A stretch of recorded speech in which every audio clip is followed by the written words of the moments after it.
beaches of Daytona, the Falcons are soaring off to a fabulous 7-0 start. Tonight, welcoming in Broward College. It's coming up next.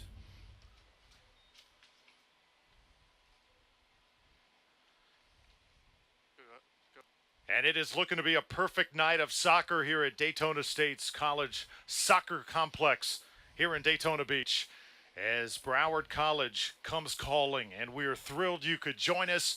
I'm Drew Felios alongside Ted Sofianos and our fabulous crew, bringing you the pictures tonight from this great first-class venue. Ted, this women's program off to a perfect start. Broward College comes in looking for the upset tonight. You know, and rankings just came out this morning, and we are moving up the charts nationally.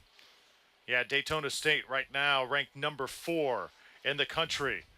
And that coming off an awesome win over their arch rival, Eastern Florida.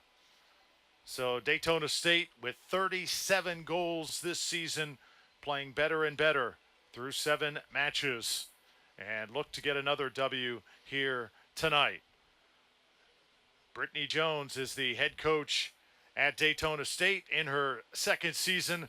Of course, the coach started this program, and she is continuing it, and already the nation is talking about what the Falcons are doing here. Yeah, awesome. Glad we're bringing up Brittney Jones right now. I was just talking to our athletic director about her.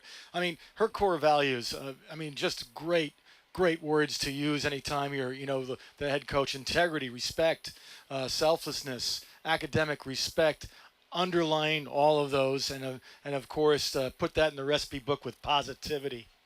Yeah, that number 4 ranking, the highest ranking in program history for Daytona State. So the Falcons beat Broward College in 2 matches last year. One by a 3-0 count, the other by a 4-0 count. Michael Goodrich on the other side, coaching Broward, and they're going to have to play their best match tonight to get the victory. Broward will don the navy blue here tonight. Daytona State will be in the white with blue trim, as both teams come out and get stationary for the national anthem. Great sight to see. As you see the cast of characters for the Falcons, and the teal jersey belonging to Christian Shores, the sophomore goalie out of New Smyrna, and one of the leaders for Daytona State.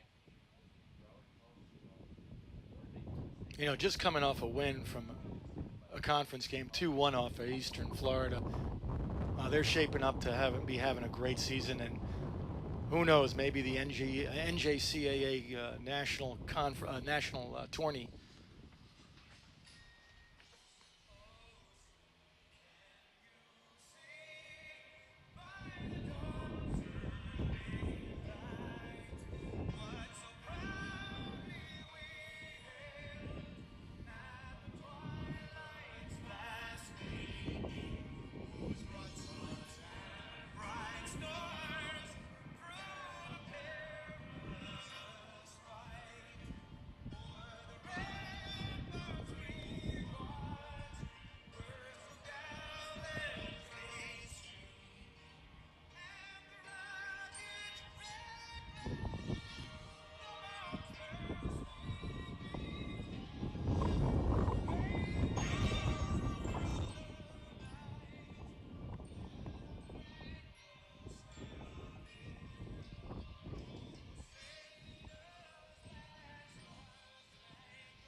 Well, one of the big stories here today has been the wind. You notice the flags in the background whipping. We've been feeling gusts from 15 to 20, even 25 miles an hour here on the pitch, and it has caused some problems for keepers on both sides during the men's match. Interesting to see if it poses the same challenges to Leah Maxner of Broward and Christian Shores of Daytona State. Yeah, Drew, it really hasn't laid down that much, even though we're kind of getting to the evening hours here. It's just been kind of up and down, oscillating a little bit. I think as the night progresses, we should see the wind lay down a little bit. I was just looking at my weather app, down to about 15 miles per hour versus 22. There's Christian Shores. She is called by Brittney Jones, the head coach, one of Coach's favorites. Great size, extremely competitive, a goalie that's not afraid to take risks. And her teammates certainly feed off the emotion that she plays with. Christian taking a wave to the home crowd alongside Olivia Thomas. Those two playing great for Daytona State. Kayla Armstrong, also player we're going to be watching. Alexis Vasquez, number 7, the Lynn University transfer, giving a wave. And so will Brittney Green, sophomore tactician out of the back line for Daytona State. Sinead Hopcroft, sophomore midfielder as well in there. 16, Maya Krebser, the Krebser sisters. Maya 16, Michaela number 17. They're not twins, they're a year apart, but right. Boy, are those two really special to watch. Yeah, that's going to be an interesting. I mean, they know each other so well, so it's not like they're at a disadvantage, right? Like some of the other players are that don't get a chance to play with each other. These kids grew up together and been playing with each other since, who knows, 6 or 7 years old. Heather Nolte, number 27 goals on the year. Tyler Einsman, very consistent sophomore defender out of Bradenton. She certainly brings it as well. Both teams showing some good sportsmanship before the match.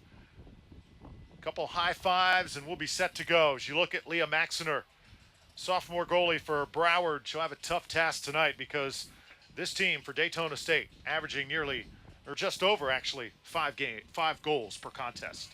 Yeah, I mean, they've done an outstanding job putting the ball into the net. I think obviously Broward's going to have their hands full.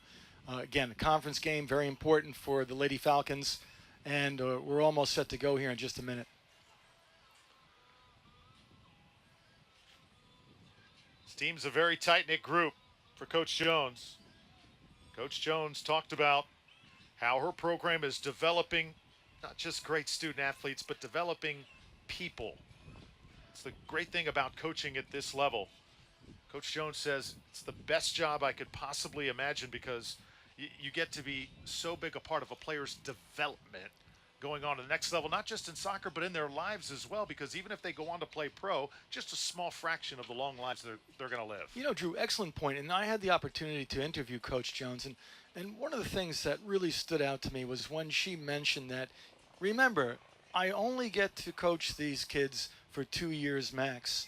So I want to, in those 2 years, make the greatest impact on their, not only their, soccer success, but certainly as a person and their academic success. And she certainly has the right core values and belief system to bring these Lady Falcons forward. Again, 7-0, incredible what I'm seeing so far. Olivia Thomas there, Tyler Einsman, also number 21. Just about set to go. Sun is setting just behind us.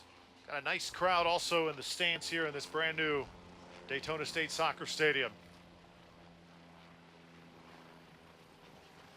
And this should be a good one.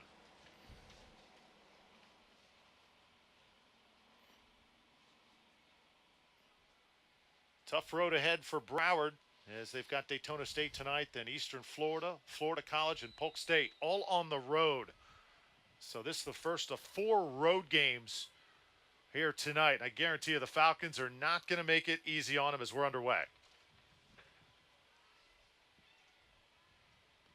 Alexis Vasquez playing tonight, the sophomore out of Orlando, makes a nice pass to get it going. Nolte now will work out of the corner.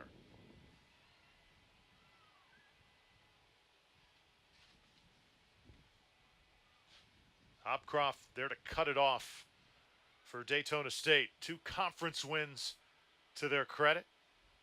7 wins overall. Yeah, great to watch Hopcroft. Last game I saw her, what a scrapper. And she's already started off that way just now. Anything in particular, Ted, that you would like to see the Falcons do tonight to be successful? The last game, what had happened is, and I know Coach Jones addressed this, that they were bunching up a little bit too much. For instance, you've got to spread the field tactically. You want to draw those defenders out and make the field larger than what it, truly is. Because when you start to contract, you're playing ping pong. And I think that's something that the Lady Falcons have obviously worked on, and 7-0 record obviously proves that. Ball got away from Erickson that time. And now the Falcons will track this one down as Thomas gets it ahead to Alexis Vasquez, who has grown tremendously as a player over the past year. Ball across the touchline now, and it'll stay with Daytona State. And Coach Jones also mentioned that this team, for whatever reason, perhaps because of the inaugural year and now they're into their second year and they feel a little bit more comfortable with each other, but there's a lot of great bonding that's going on between this team. And when we know from other teams, whether it be pro or college, that when you bond with your fellow players, it makes for good synergy. Yeah, it certainly does. And our first whistle of the night, and Coach Brittney Jones of the Falcons said that tonight the mentality of her team will be huge. They want to keep the ball, they want to execute the game plan, but two words she used continuously, Ted, were composure and mentality. Composure and mentality, huge as we head down the stretch of the schedule. It's interesting, and coaches will do that, psychologically speaking, to try and use a couple of words, not the same two words every single game. I'm sure they talk about respect and responsibility and academics, but those two words that you just mentioned is something that obviously Brittney thought would be a key to this particular game.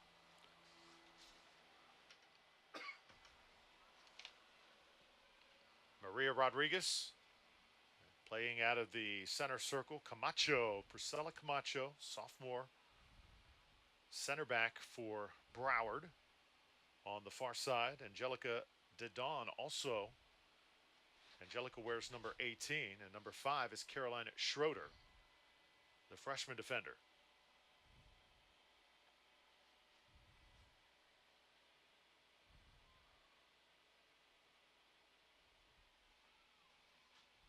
So just underway. Hopcroft now trying to get it ahead for Daytona State. Cut off that time, and now a counter opportunity for Broward. Good. They didn't have numbers up, as you noticed, so DSC obviously dispossessed them rather quickly.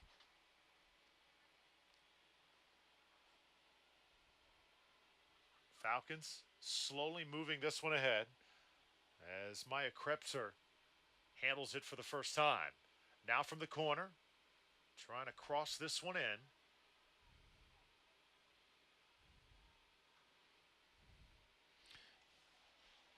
Interesting strategy by Broward. I mean, really loading up the 18-yard box with defenders.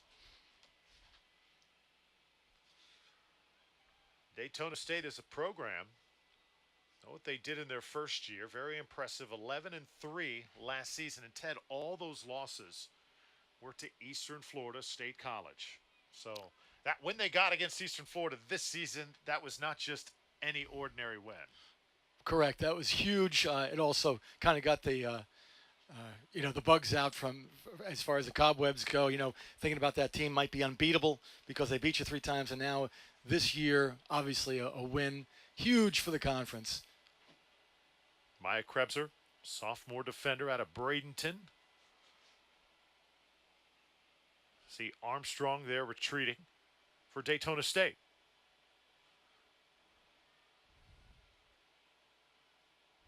This one played out of bounds as Brittney Green got her first touch. It's kind of at a moderate pace right now, I'd say. Certainly, as far as physically speaking, you could withstand a good 90 minutes at this pace. Men's game in that first half were a little bit different. I was about to say 2 completely different starts. And the men's game, we had 6 goals in the first half and 4 goals in the first 15 minutes. Right. but I do like the composure of the Lady Falcons right now.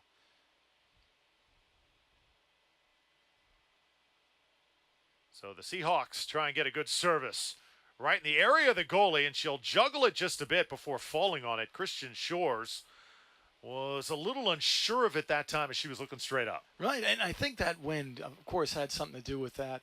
And they had a tall defender. I couldn't see the number that was right next to her.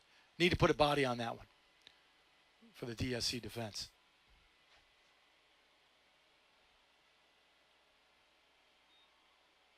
Angelica Didon, top of your screen. Ball will go out. She'll toss it in for the Seahawks. Played by Kayla Thorne now. And Warner and Krebs are both scrapping on that one, helping to make that ball go out and take a throw in for DSC on the sideline. Broward Seahawks program with wins this year over St. Louis Community College, also Polk State College and Stratford University. One loss to Eastern Florida and a tie in there to Florida National University.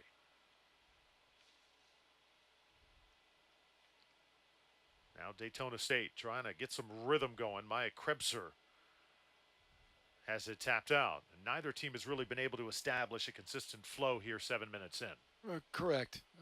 That's a good examination of the game. But I do see some good possessions from DSC, as well as you just saw, a nice outlet pass there. Vasquez now trying to operate along the touchline. She'll get a good reaction there from the crowd as she tried to squeeze that pass through. Here's Megan Warner.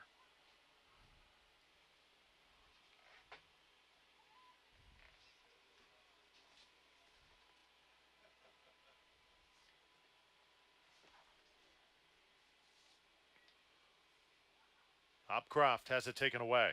And now Erickson in the midfield. Here's the counter try.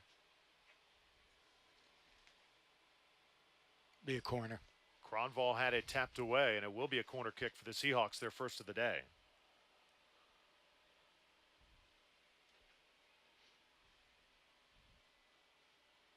So let's see who Broward will send over.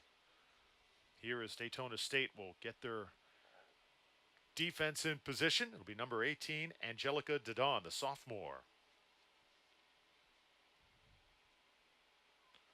Keep an eye on the wind. Right now, not in her favor. This ball sent up, and again, it fell short.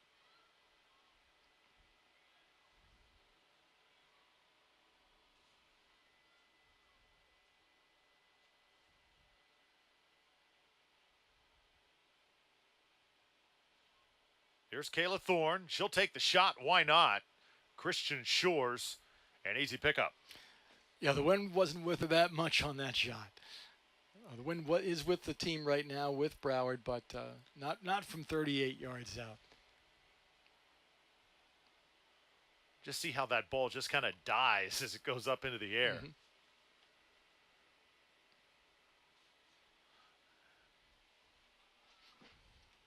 Bailey DeVito, another sophomore for Broward.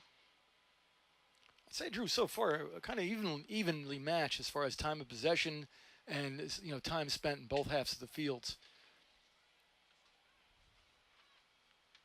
Heinzman to toss it in. Seeing everybody marked very tightly, get the sense Broward does not want to give Daytona State a chance to really get comfortable here at home.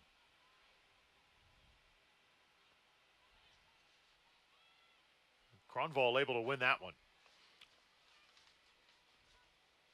Try and send this one ahead, make it a foot race, but Shores there to pick it up once again for the Falcons. Mentioned the balance for Daytona State, Ted. 11 different players have scored this year. That is pretty impressive through 7 games. Yeah, that is definitely spreading the cheese around the team, as far as the members go. And that there's some middies and some defense even that have, had some goals, not just the offensive players.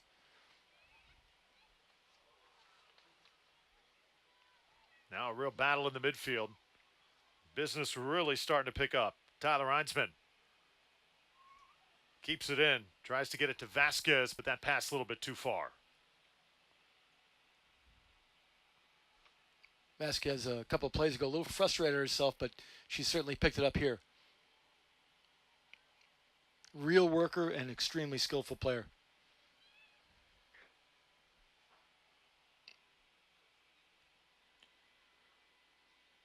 Leah Maxiner, sophomore goalkeeper for Broward. Ball kept alive now, and that's going to be an offsides. Yeah, just a bit of a shove. That's all right. Right idea, though. Tried to shield the player behind her. Just got a little bit too much body into her. Always want to establish some sort of physicality, but also have to be mindful of the way the game is going to be called, don't you, Ted? Yeah, I mean, keep the elbows to your side. In that particular case, she just kind of brought those elbows out just a little bit. If Warner had shouldered her off, would have been probably a better outcome. Here's Cronval, tried to turn, and a good job by Armstrong to use her body that time.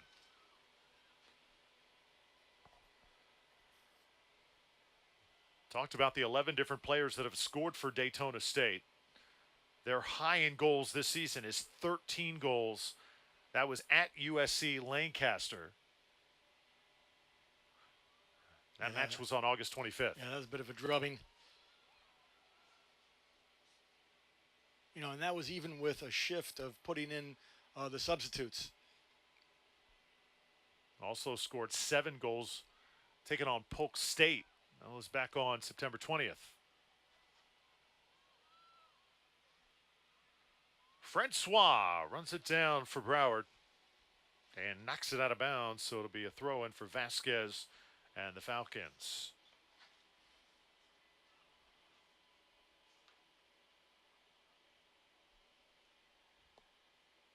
Daytona State trying to get on the board here at home. Get this crowd into it. Overrun that time by Armstrong. She'll come back and play it.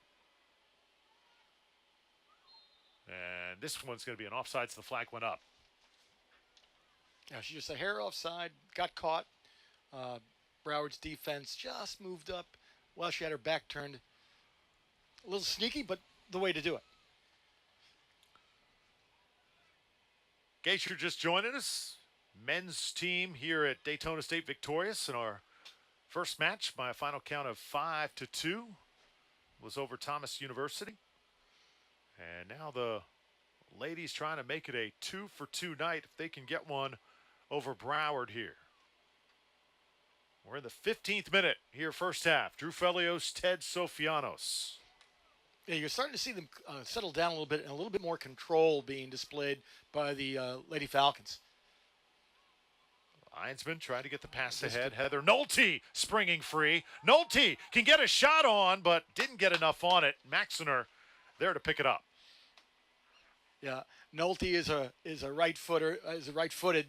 She took that with her left. Just couldn't get enough steam on it.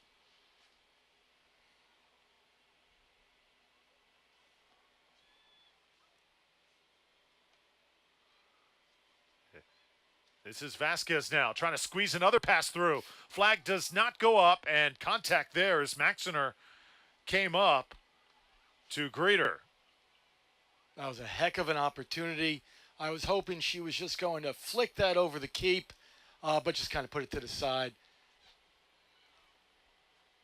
I think that was 17 Krebser.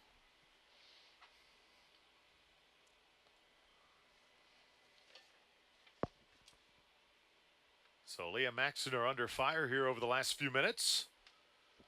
And Daytona State, I think they found something here offensively. Nolte, ball hung around, and Falcons will continue to attack. Vasquez takes the swing. Ball is live. Maxiner comes down with it. A good attempt, Coming from the strong side, trying to get in the middle. Ball hung up there in the wind just a little bit too much. Keeper was able to take that one down quickly.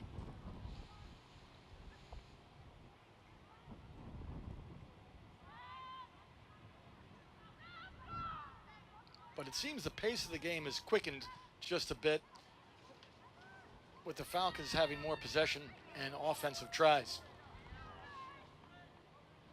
Now Vasquez to run it down. Vasquez, little hesitation. Nice ball. Nobody was home that time.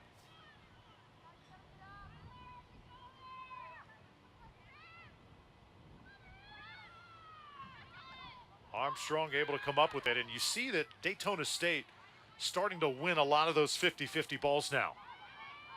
Warner comes back to it. Good pass to slice the D. Nolte inside the 18. This one served up as well, and just can feel the pressure the Falcons are starting to put on the Seahawks. You know, the difficulty with what's going on with the wind right now is you're expending a heck of a lot of energy to try and go, against the wind and have these offensive tries. And obviously it can be frustrating because, you don't have the wind with you, and it's not going to, the ball's not going to have the same, type of movement. So it would be great if they could get one here to lift them up, even, obviously even a couple. Yeah, it's tough to really say which direction the wind is going right now. It was going against the Falcons in the opening minutes, but now looks like it is going pretty much every which way.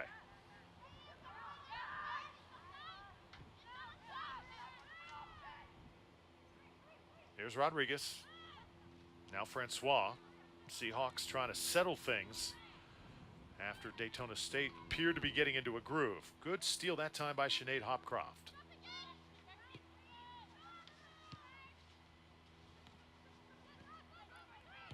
Tyler Einsman along the touchline, and the official calls it out of bounds as Vasquez couldn't save it. It might even been better that they got it out of bounds because Broward was closing in. They had numbers. Good battle here. Cronval able to win it for Broward. Official right there, lets them play on. Bailey DeVito gets a touch, and a good sequence for the Seahawks.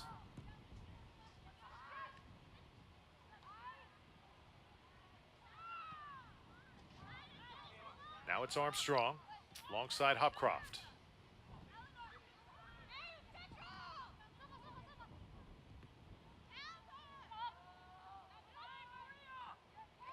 Here's Angelica Dedon. Kayla Thorne.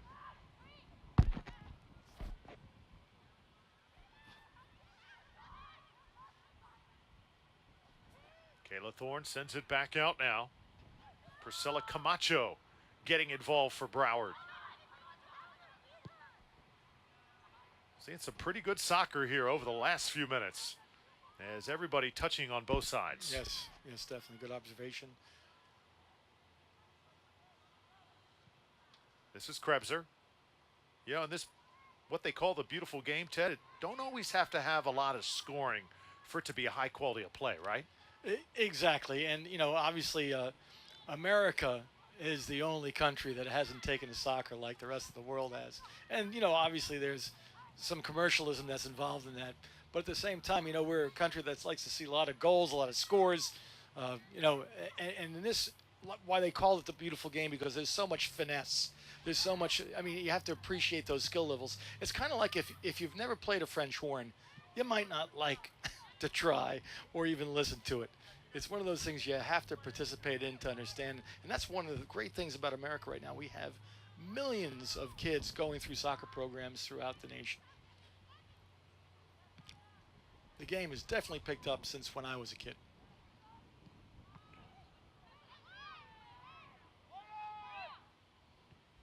Rodriguez comes out of there with it. Now Erickson isolated with Tyler Einsman. Here's Cronval. Sending it in, but the defense marking tightly. Erickson trying to attack, gets the shot on goal. Christian Shores to the deck for the save. Excellent to shut that down. You had a Broward forward right there in case there was deflection.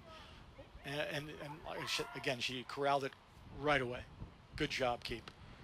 Christian Shores, the Region 8 Keeper of the Year in 2016. Busy early in the first half for Daytona State. that time you saw the wind really take that ball almost right back to the keep as she tried to, clear the 18-yard box. You can see the flags now. I mean, they're really, really gusting. Yeah, clearly you can see it is not going in the direction of the home team. As the wind moves from right to left here. Clear advantage for Broward. Let's see if they can take advantage. And we got a couple substitutions here early on in this match, as Alexis Sabine, number 6, and Christian Cicchetti. Christian Cicchetti, the freshman center back, number 10. Yeah, surprised the coach did that at this early time in the game. It's only 22 minutes that's gone by. So coach must have seen something he didn't like.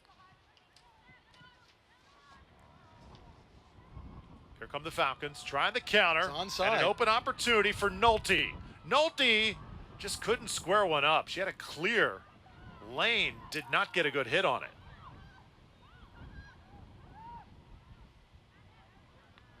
That was an opportunity, perhaps wasted that time, Ted. Yeah, that was her right foot, dominant foot, and she chose to try to serve it up. Might have been a better opportunity to strike that one into the back of the net. Coach Goodrich's team trying to stay close here and doing a good job of that. Still no scores up to this point, nearly 25 minutes in Daytona Beach. Alexis Sabine handling for Broward, just coming into the match. Broward has already made 2 substitutions early in this one. Cronval playing it ahead. Cicchetti lost it that time.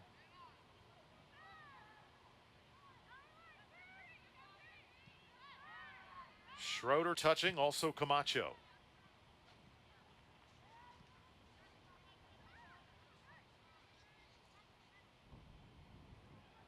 A little bit of back and forth here in the middle, but I do see the Lady Falcons, even with the wind against them, holding on to the ball and having more possession than Broward right now, which is a very good sign.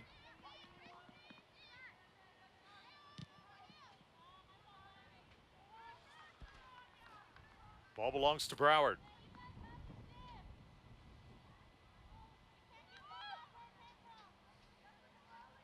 Seahawks with a 3-1-1 mark. So 5 matches to their credit. Daytona State has played 7. This is number 8 here tonight.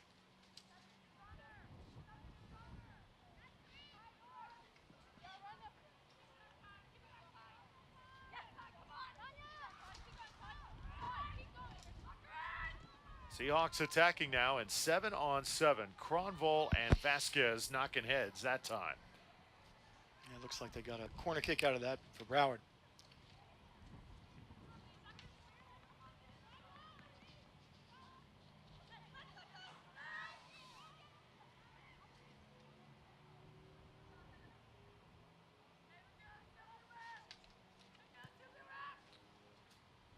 Ball in front of the goal. There to clear, though, the Falcons.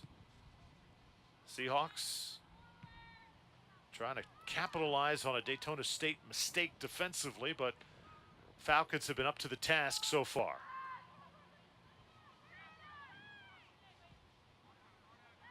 Just a little too much steam from Vasquez. Vasquez got spun around that time. Alexis Vasquez, 1 yellow card this year. Also, Brittney Green has picked him up alongside Naomi Garola. No red cards, though, for the Falcons. That's a good sign for Daytona State. Sportsmanship and a cool head.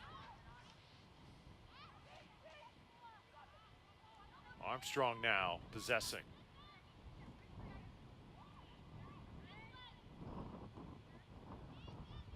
Again, keep in mind, Daytona State 2-0 all-time against Broward. They have not lost to this team so far in the young history of their program. 2 victories against them to their credit in 2016. And that's going to draw a foul as the leg was stuck out in front by Cronval. So Brittney Green will put it in play. Olivia Thomas will touch it along with Tyler Einsman.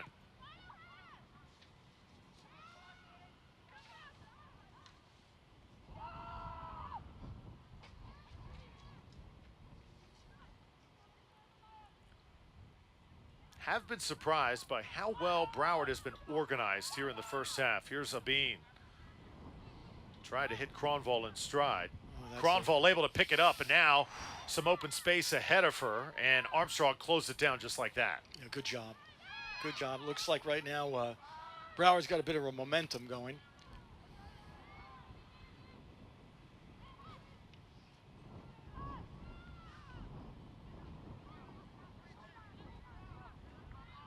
See if the Falcons can get some numbers here on the attack. Seeing nobody around Vasquez right in front of us, and attacking, and the shot taken by Hopcroft, knocked down by Maxiner. Well struck. She might have even taken a couple more dribbles with that, but great strike. Keeper sponged that up quickly. No chance for a rebound.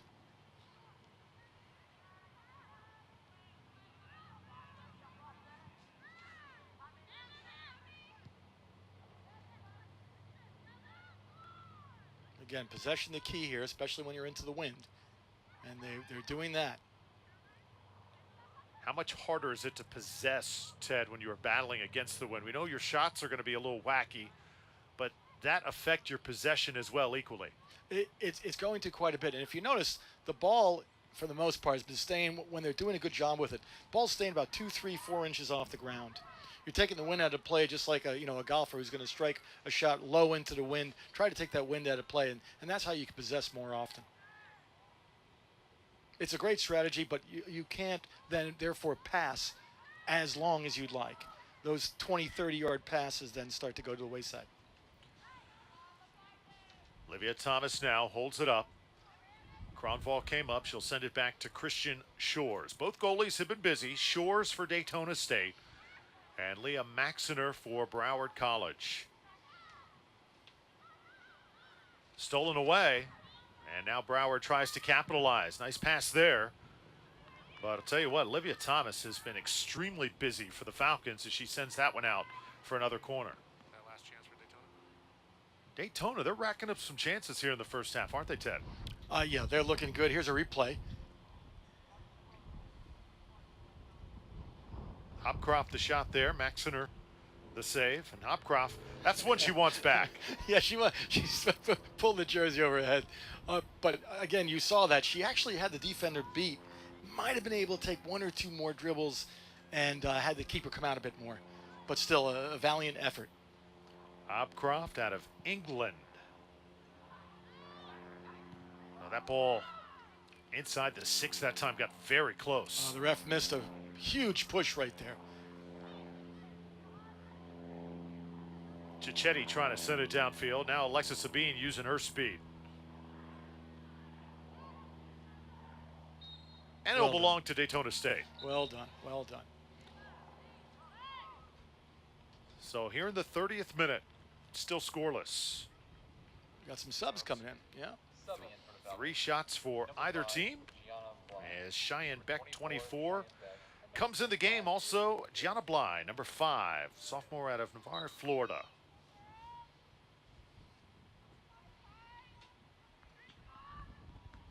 Let's see if that strategy changes the mix a little bit in Daytona Falcons' favor.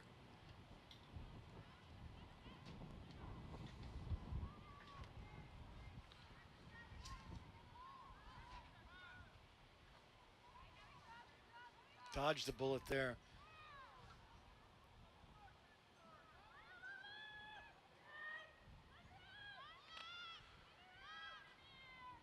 Well, Daytona State, they thrive so much off of what the Krebser sisters bring to the pitch night in and night out, and so far that duo has been a little quiet. All right, correct. Have a nice fan base for tonight's game. Yep. As I'm looking over the stands, looks like a fine gathering of people because, with the conditions being the way they are, you don't always get this type of a crowd. So glad to see who we have along with us. Fellow students and parents alike, and probably some community members as well. We came here, we're doing a double header, and I wish this gentleman just wasn't eating nacho cheese snacks in front of me. Jiminy Cricks. But that's coming from our brand new facility. They have hamburgers, hot dogs, all kinds of great stuff downstairs for our fans' appeal. I have a feeling I know where to find you during intermission. My wife's checking me on that, by the way. Olivia Thomas trying to go ahead with it. There you take a look at our crowd. It is settled in here at the brand new Daytona State Soccer Stadium. Just a world-class facility here on the campus of Daytona State College. And I'm really excited because not only are we going to have the men's conference championships or tourney down, in this facility, we're also looking at 2018 for the NJCAA national tourney. That's going to be something, ain't it? Yes, sir.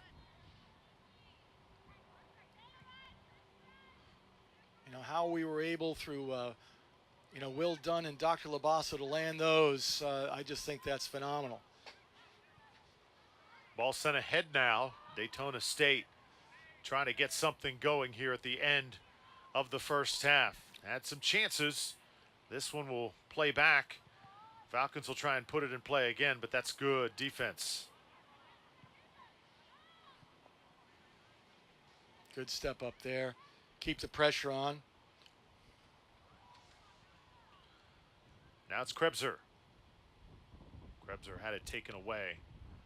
Falcons will get a chance to play it. So Michaela Krebser, 7 goals on the season. Had a huge goal against Eastern Florida. Trying to really find her stride. Here is another sub will come in is Nemo Garola. Real name is Naomi, but she goes by Nemo. One of the key reserves coming in out of Broomfield, Colorado. There's a lot of mixing and matching by Coach Jones right now. And we hope it pays off, of course.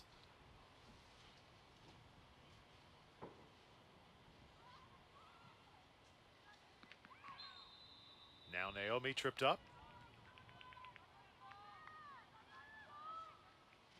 And it goes over to Broward. Offside's called that time.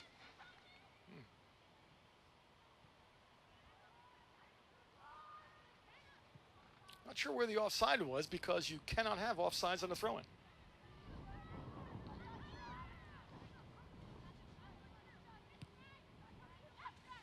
There's those low passes I was talking about. Against the wind, that's the best way to go. Send a bullet right into Hopcroft there.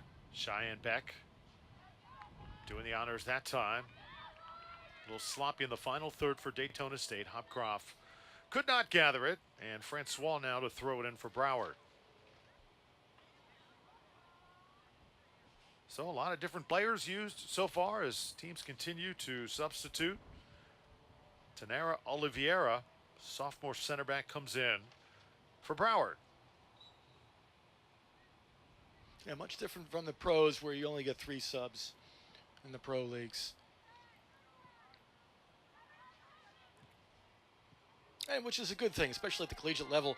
A lot more opportunity for a lot of others to play. Lizzie Madrill, the big shot, and that just carried a little bit to the right. Maxiner had to get on the move to bring it down, but how about off the bench, Lizzie Madrill, the freshman, not afraid to take a strike. No, Madrill drilled one there. And if that was with the wind, that had a good chance. Keep the keeper on her toes, that's for sure. Here's Beck, trying to get another counter in. Flag, not going to go up. Nolte will still play it.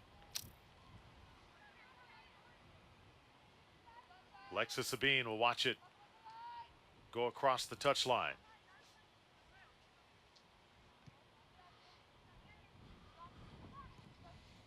Well in. Heinzman plays it ahead. Cheyenne Beck, so athletic for Daytona State. Looking for the cross. That's a good ball. Tapping it and shooting it. The ball's still alive inside the 6. Maxiner couldn't get her hands on it. Here's Beck once again. So Daytona State threatening with another good opportunity there, just couldn't finish. Oh, that was awesome to watch. And I think the keep, even though out of place a little bit, out of place in the right place. And a player goes down for Broward as we'll stop action. That's Chanel Francois, who appears to be favoring her left ankle right now. Hopefully, oh, there it goes. Our technicians are on, on call right now, on point. Teammates right there to take a look. Here's the play. Beck. Nice service. Maxiner didn't have her feet under it, but that shot right there, the way she sent that one back was huge. It could have easily been a goal for Nolte.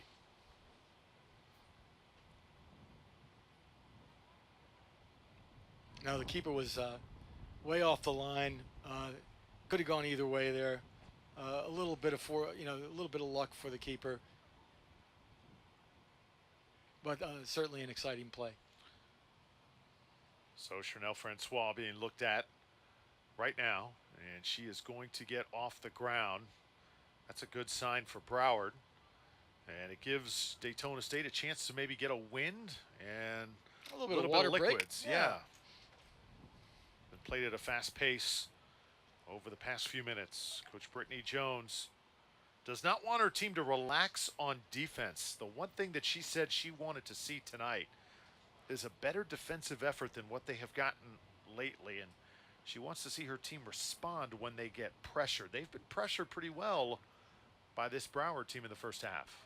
Oh yeah, this is certainly a match where we're seeing even up so far. The other thing that you just mentioned, as we've had an injury to Francois, you notice that Coach Jones, not only did they get a little bit of a break, wind break, they also got a little bit of liquid.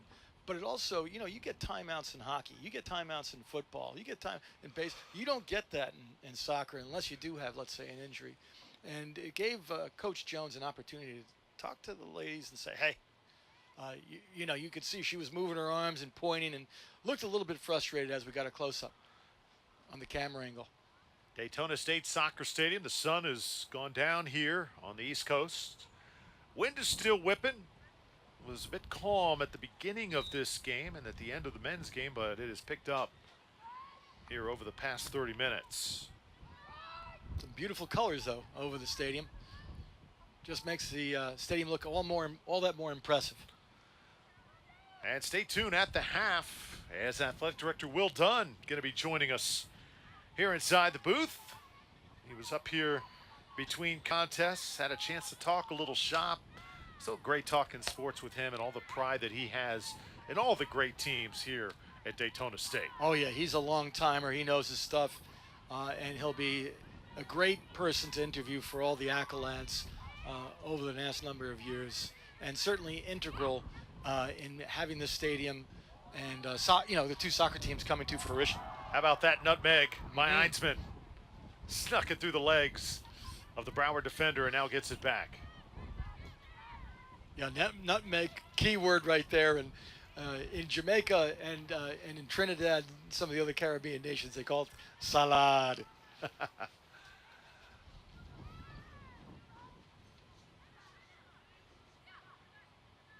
8 minutes to play till intermission. Daytona State in white, Broward in the navy blue. Maya Krebser, sophomore from Bradenton, trying to get position. Her engine just keeps on going. Camacho for Broward, trying to hit Alexis Sabine, who has run all over this field here in the first 45. A lot of effort expended by both teams, just haven't been effective enough to get the ball in the back of the net.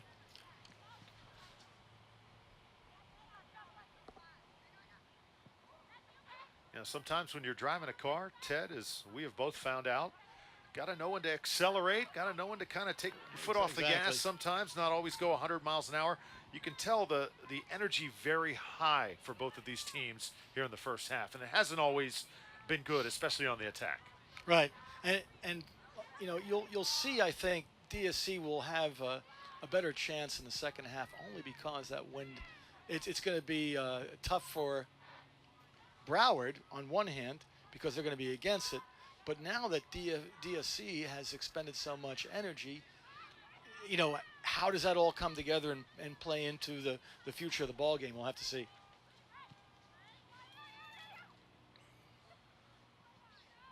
Einsman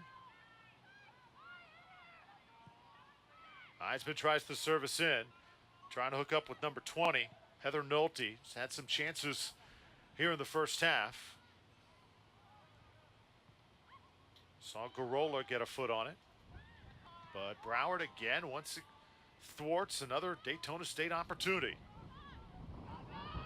This is Cicchetti.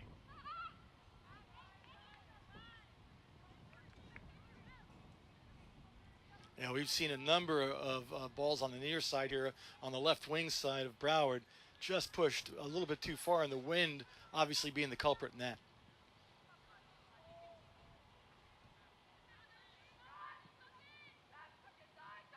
Cronval fighting through the defense. She'll get a shot on goal as Shores knocks it down. Christian Shores challenged and again up to the task. Yeah, good job, Keep. Luckily, that wasn't hit with enough pace, or that could have been far side of the goal.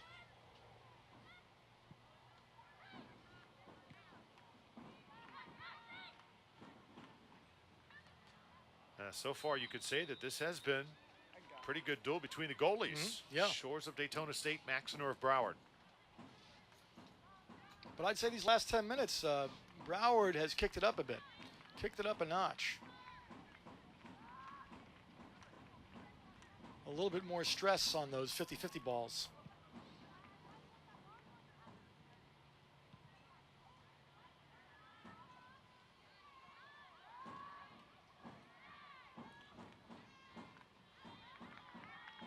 Oliviera lost it.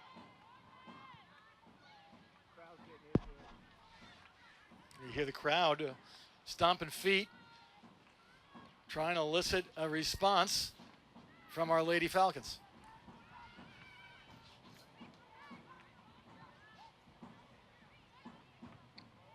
Shores plays it out for Daytona State. See if the Falcons can get a few good opportunities before intermission. Had about 3 solid chances so far in this game. Garola. Nobody there in the final third for the home team. Come back though. Krebser stayed with it. Had it taken away though quickly by Camacho. There it is, pushed again, a bit too far. Clearly Broward coming in with a game plan and executing it pretty well here in the first 42 minutes. 3 minutes and change remaining until intermission here in Daytona.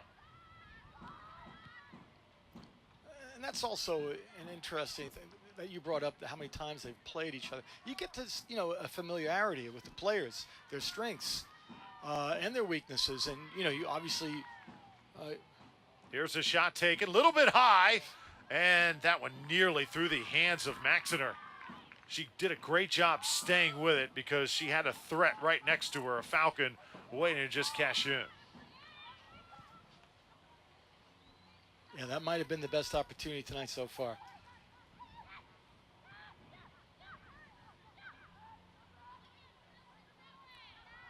Rodriguez plays it to the right. Falcons have been chasing, I think, for a little bit more of this first half than they've really wanted to. Yeah, agreed. Subs. And here comes more subs for, I guess, Broward, yeah. So Broward doing a good job of emptying their bench here in the first half. A couple more substitutions enter the game. That means fresh legs. Elner Erickson, one of those. Also Emma Leisel, freshman defender. She wears number 27.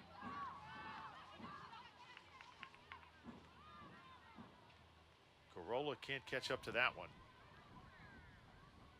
2 minutes.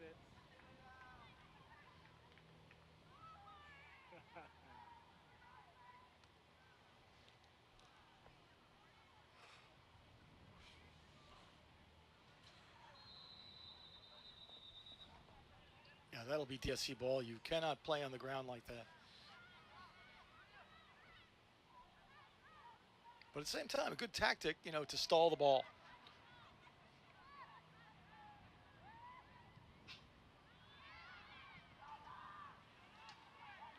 Ball won by Rodriguez. Here comes Maria Rodriguez trying to get a pass through. Ball was loose for a moment. Alexis Sabine couldn't catch up to it. Now Daytona State trying to get one good opportunity in before the half.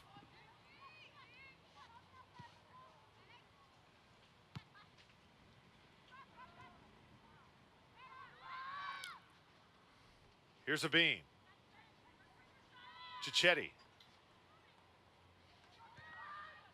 Just get a sense Broward wants to play keep away here until that final buzzer sounds. You know, as Beck hit that ball square, and I know Coach Jones is going to, take issue with it, there was no talk.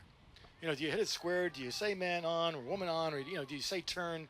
These are the type of communication skills that I know Coach Jones is teaching them every single practice day. And right now, for whatever reason, they haven't been utilizing that, because we can hear it up here in the booth.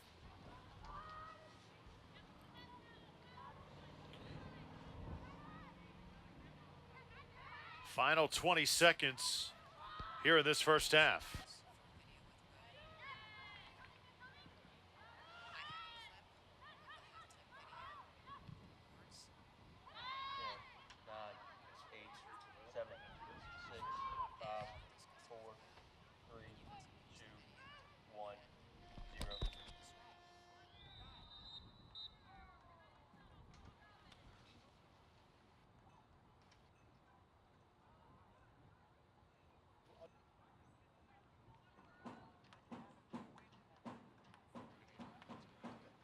So we've reached intermission and no score after the first 45 minutes here at Daytona State.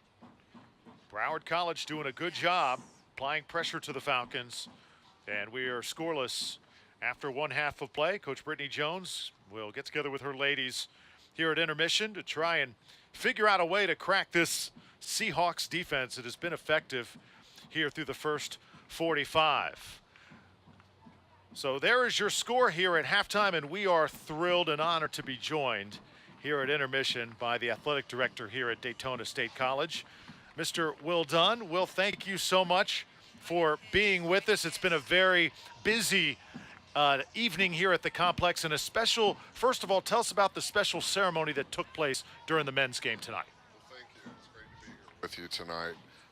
We had a nice little ceremony at halftime of the first game where we recognized our men's baseball team and our women's golf team for their, in essence, national championships for academic awards last year. The women's golf team earned an incredible 3.89 grade point average for the year, and the men's baseball team earned a 3.7 grade point average.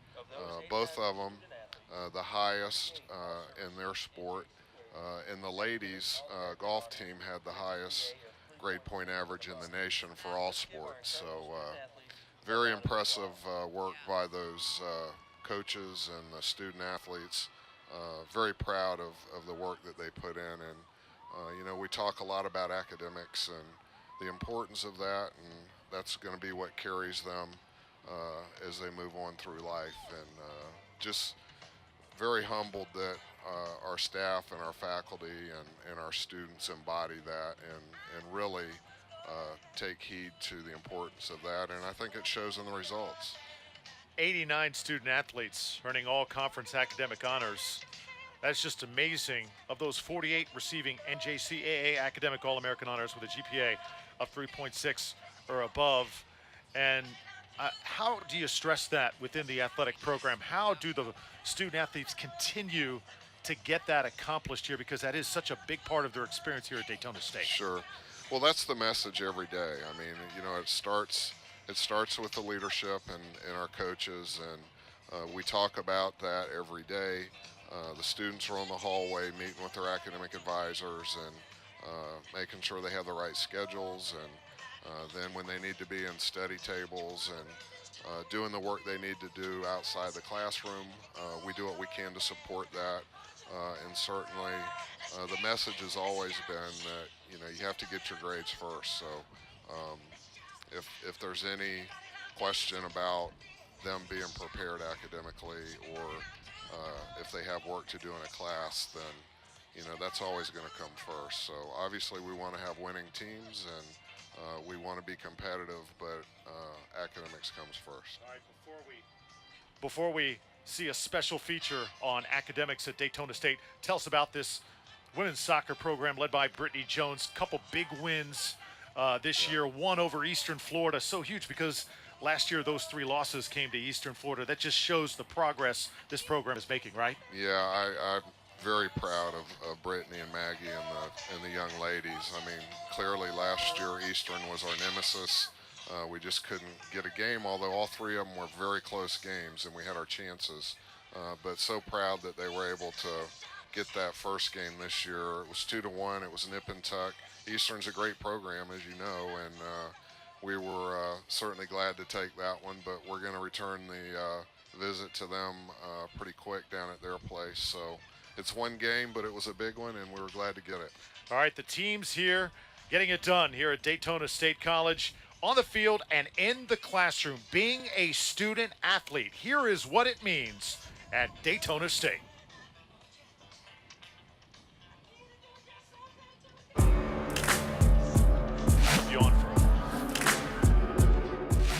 I think that our first priority as student athletes is obviously our class. So when we go into class, that's our first priority. And so when we go into class, we work hard in class. That just shows in the field as players.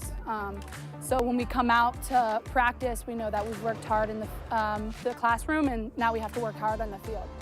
Doing well in the classroom has helped me on the field, because if you can get your classwork done, then you're really not worried about anything else. You can worry about soccer, and it's really nice to have a clear head for soccer. So I think that the classroom is directly related to being on the field. I believe that if you try hard in every aspect of your life, then it'll translate over to other things. So if we do well in the classroom and put in the hard work there, then you'll definitely put the hard work in for your teammates.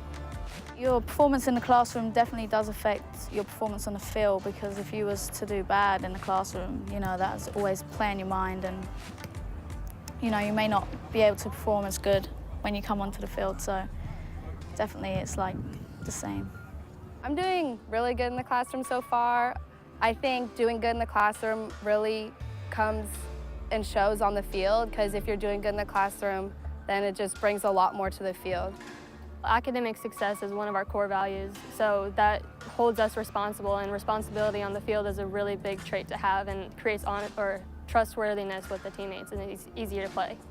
We hold our student athletes to the highest standards, so we expect our athletes to put the same intensity and effort into their academic performance as they do into their athletic performance. So their performance in the classroom is a direct reflection of the dedication, discipline, and their adherence to our core values as their athletic performance. So for our team, our athletes are expected to adhere to certain core values, and those apply to that classroom and the field, and all those discipline, dedication, commitment, and all of those things are reflected in the same environment academically.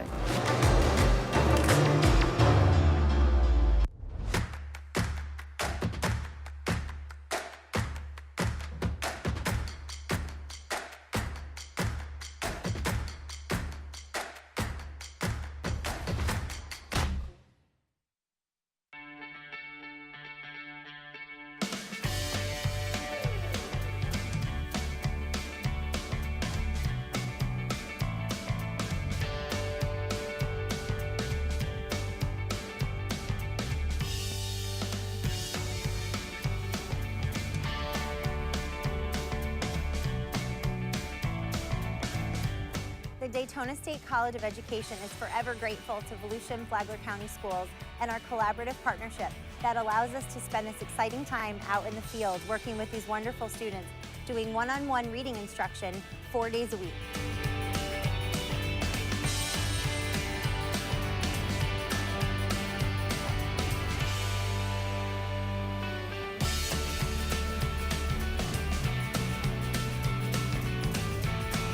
Daytona State has definitely prepared me for being a teacher with all the fieldwork that we've been able to experience through the program, as well as the support and help from all of our wonderful professors. And being able to work one-on-one with the students has been a wonderful opportunity to experience that already before I get placed in my senior internship.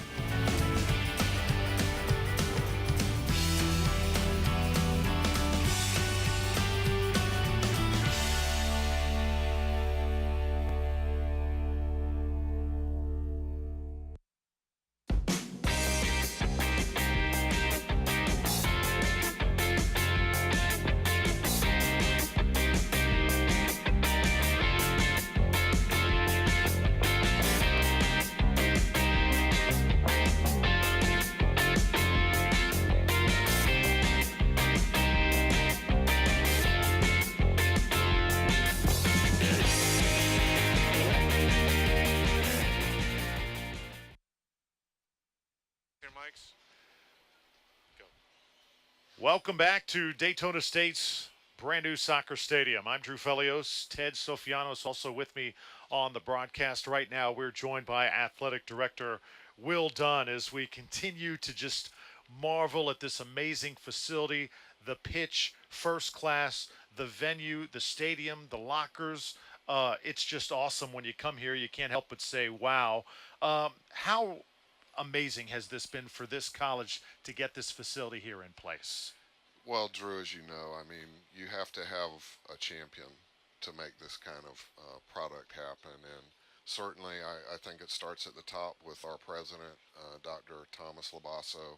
He's just been so supportive and really his vision that has led us to where we are.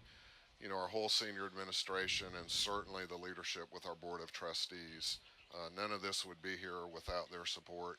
And so we just come to work every day and roll up our sleeves and try to put the best product we can out here. And in turn, our staff and students get a facility like this. What more could you ask for? Love the video board also, too.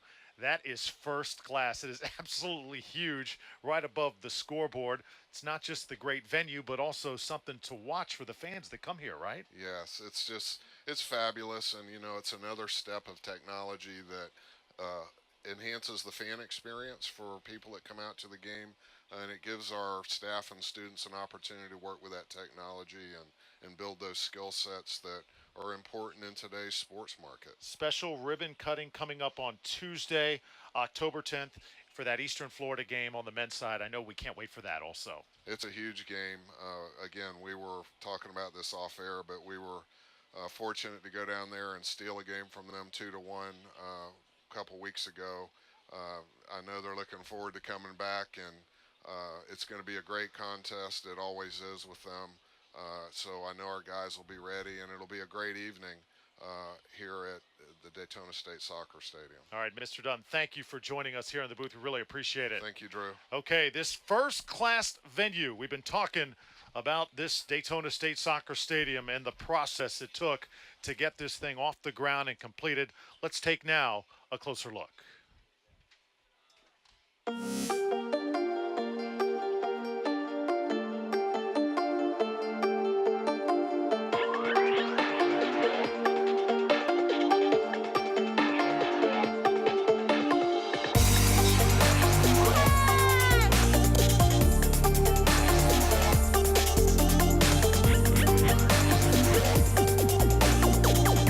DSC Soccer Complex will be an outstanding sports venue that will attract a loyal Falcon fan base in the community we have here today.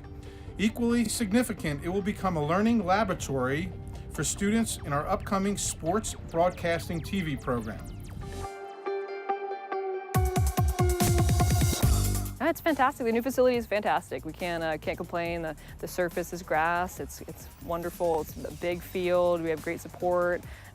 Dr. Labasso got his jumbo screen behind us, and that's a great experience for the fans, and obviously the girls like it. So, you know, it's a very, very nice place to train every day. It's a great place to hold games, and we're very grateful for the opportunity to be in it. It feels amazing. I mean, the stands, everything looks great. You know, it's just a plus. I mean, we're a good team, so that just brings us, you know, more energy to play and win. Being a brand new program is really exciting, and the fact that we're competing so well against these teams that have been together for a long time feels really good. And having a new stadium as a new program is really rewarding, especially since our season last year was so good. It feels great coming here. I mean, I was here last year, and the new stadium was something we always looked forward to last year. We were just like, oh, I can't wait to play in our new stadium on campus. And the best part is that we have the TV program, so it helps expose our team. We got a really good team, so I'm just excited every time we get to step out here.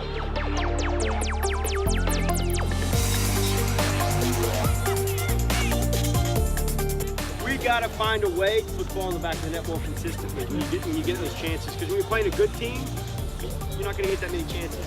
So you got to maximize your opportunities.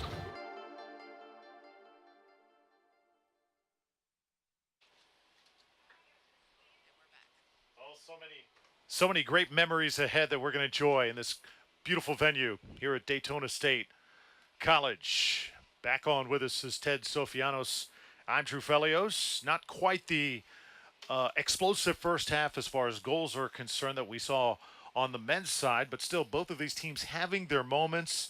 And it was really a battle of tempo, wasn't it, through the first 45? Oh, exactly, Drew. And, you know, if you're a tactician and you like to play chess, I mean, this is the game for you. Obviously, the coaches having their own battle right now. So looking forward to see the wind in our favor coming along in this second half. Falcons attacking. That was a good shot by Hopcroft. She wanted that one back. Fans waiting for that first goal to happen. They're going to have to wait just a little bit longer.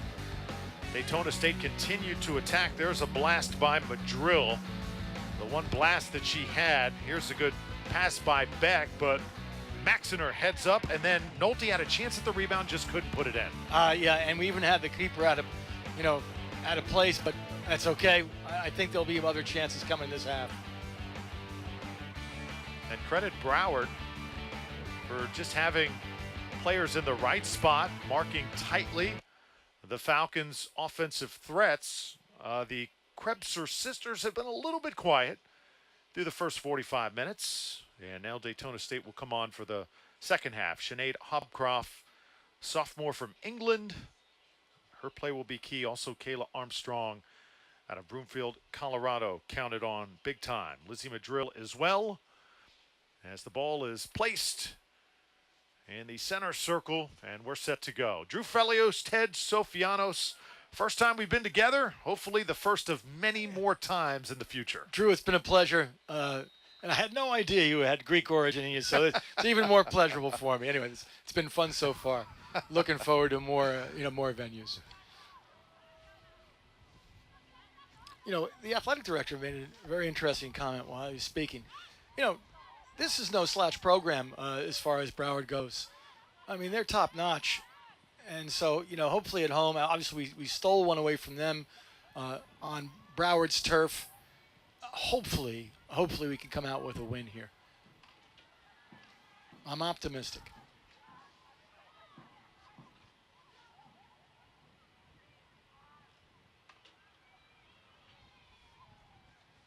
You know, when I was a player, I was never a huge fan of a night game. It just didn't appeal to me because of the depth of the ball, the depth perception, the sense, you know, for me. But, you know, some people, they have no problem playing in the evening. I wonder how some of those Lady Falcons are feeling right now, because they've just gone from daylight to complete dark.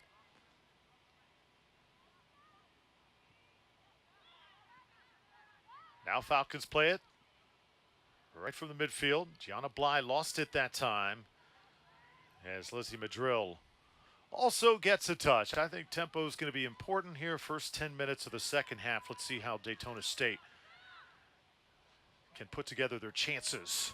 That was an excellent serve, but Beck was trying to get back on side. Just a little bit of a mistiming there.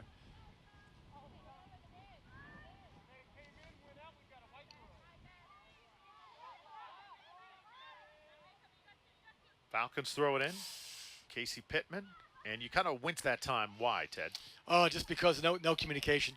I mean, she had her head down, which is normal. She's trying to control the ball. She's got to rely on her fellow players, you know, to say, square, I'm over here. Plus, you're going to pass to the way the voice is. You got to yell it out. It's almost like that 12th man mentality. Everybody's got to be in sync, talking at the same time. Here's Schroeder. Broward chasing here. And the opening minutes, that ball sent out. And it will belong to Broward. Caroline Schroeder, freshman. Certainly not playing like a freshman. This number 5 has kind of been a thorn in the side so far, the Falcons' attack. You know, and going back to communication, obviously Shores is supposed to be the orchestrator. But honestly, with this type of wind, you know, Shores all the way back there in her own 6-yard box. And to have play all the way up here past the half, you got to be yelling to your teammates. We used to have it as you had to have 3 players yelling at once, all saying the same thing. Man on, turn, or square, or through. I mean, there's a number of ways it could go.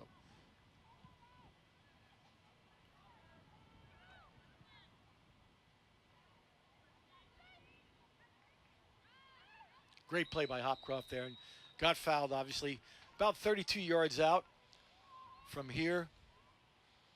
Probably going to be a set piece. And it it will be just that. Kayla Armstrong will place the ball on the ground now. Hopcroft right next to her. I like that strategy. You know what they said to the ref? Please walk it off. Walk off those 10 yards so that way you get the line back there. They never, the refs didn't used to do that so courteously back in the day. Here the wall formed by Broward. And now big swing taken. That ball be deflected and right to the foot of Casey Pittman.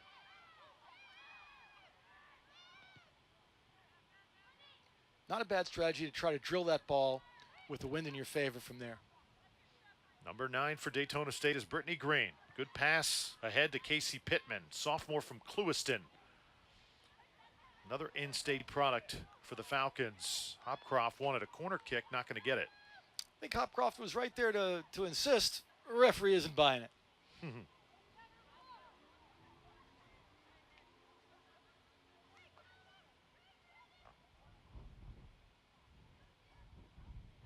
And Broward would love to leave here even with a draw, on the home turf. Goalies slowing down the pace.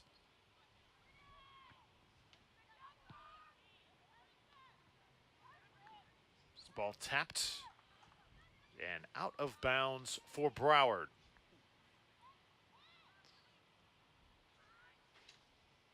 Angelica Dadon leaps over the defender that time, and a whistle's going to come out. Casey Pittman for sticking her foot out.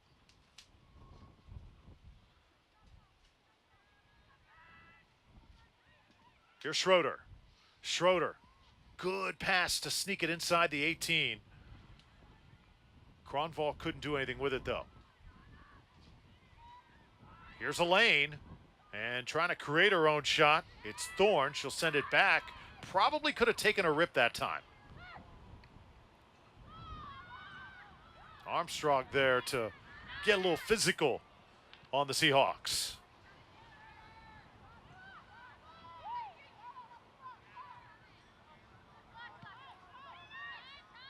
Passing has been a little hot and cold tonight for Daytona State, wouldn't you say? Yeah, kind of a fundamental mistake there. Just, passing on the instep of the foot. Looks like that might go against us. Yeah, Schroeder tied up that time with Garola. I'm happily to be wrong on that one.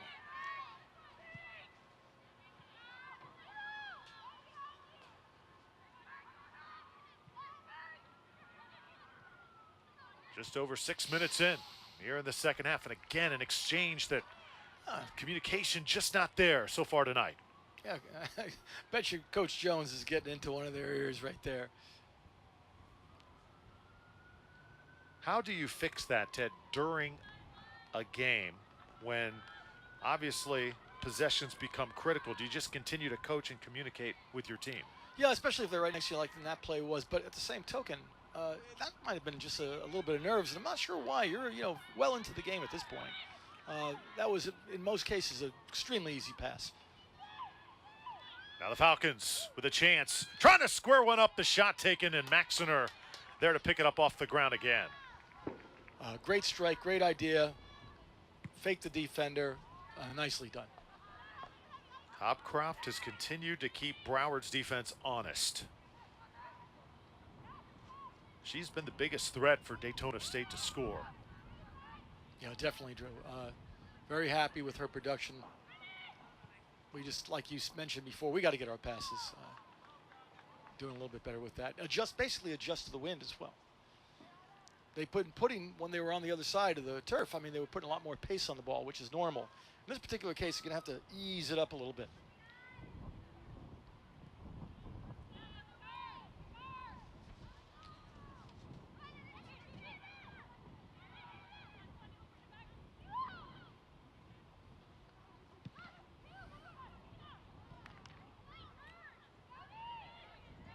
Broward Seahawks able to go toe-to-toe with Daytona State up to this point.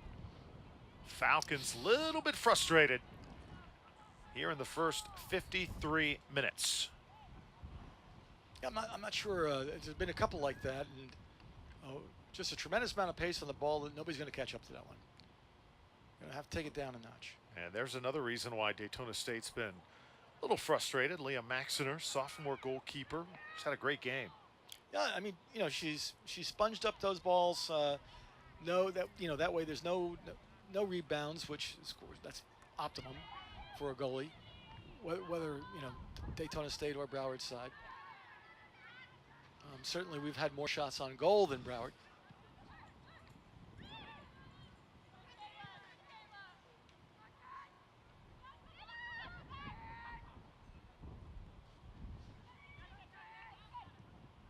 Casey Pittman plays it back for the Falcons.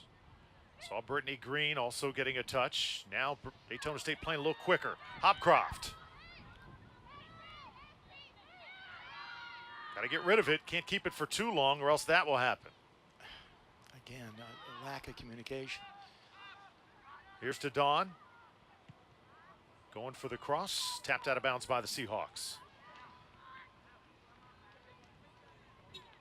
So, Ted, in your soccer eye, communication clearly needs to just be a little bit better for the home team. Yeah, I mean, tomorrow I'd probably drill them in the 3v1, and they'd have to, yell out those 4 or 5 phrases that are so integral to the game.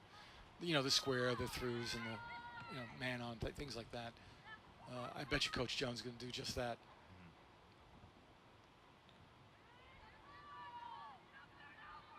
Here's Cicchetti. Priscilla Camacho, another sophomore. Sophomores leading the way right now.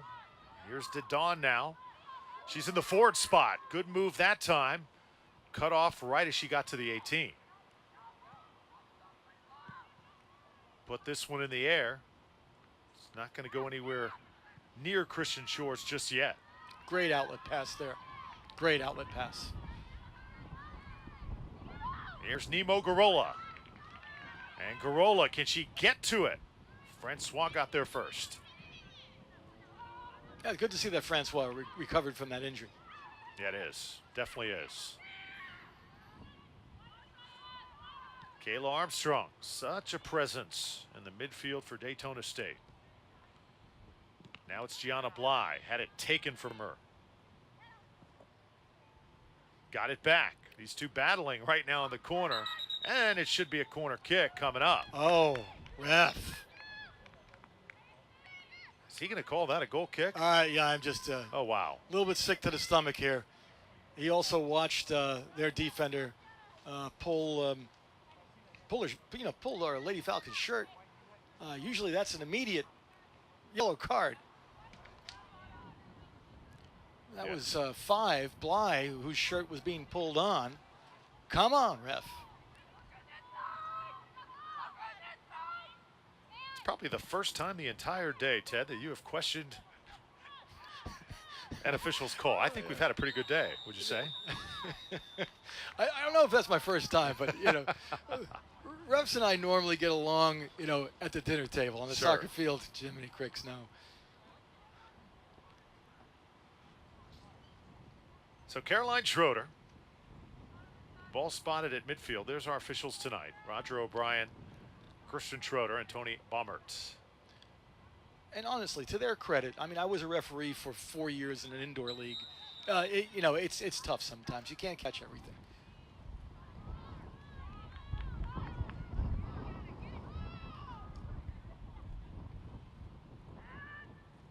I will say that referees do go right ahead here.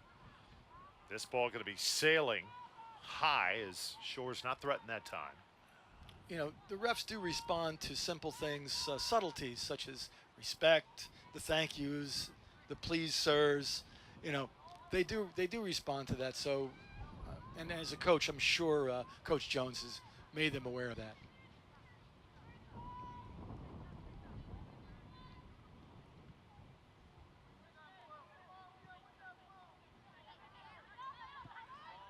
Hopcroft now squirts it downfield and possibly an opportunity.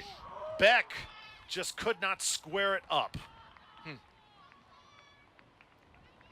So a pass able to sneak through. Tell you what, they've had a few chances. You saw number 20, Heather Nolte, with a couple of those in the first half. I mean, Beck's is right-footed. It was a good strike, but it just needed the outside of the foot. Outside of the boot would have been down low on the far side.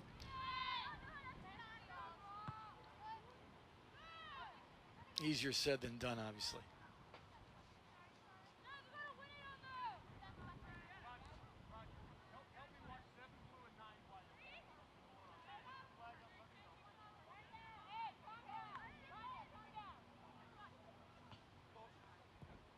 Nice header in the right direction that time. Beck trying to keep it in bounds. Does a good job of that.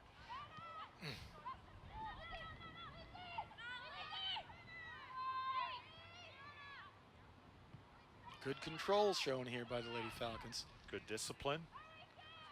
Let everybody get a touch. Brittney Green does. And so does Olivia Thomas.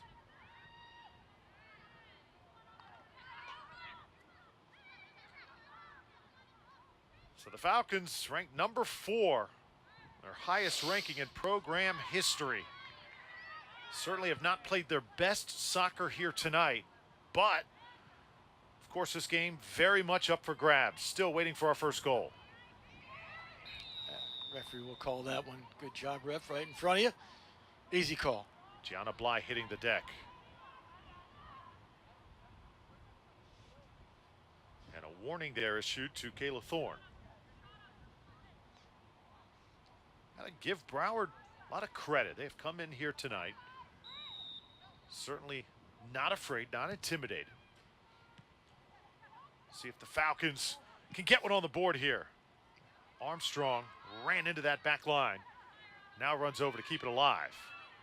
Nemo tries to cross this one in. There's a shot taken in, the great save by Maxiner. Still keeps it a scoreless game. Unbelievable. 2 impressive things on that play. Number 1, to take it out of the air, one-time it, and the goalie to make such a key save. Disappointed, you know, for the Lady Falcons, but a great attempt there. Now the Seahawks will crowd the box. Set piece coming up for Daytona State.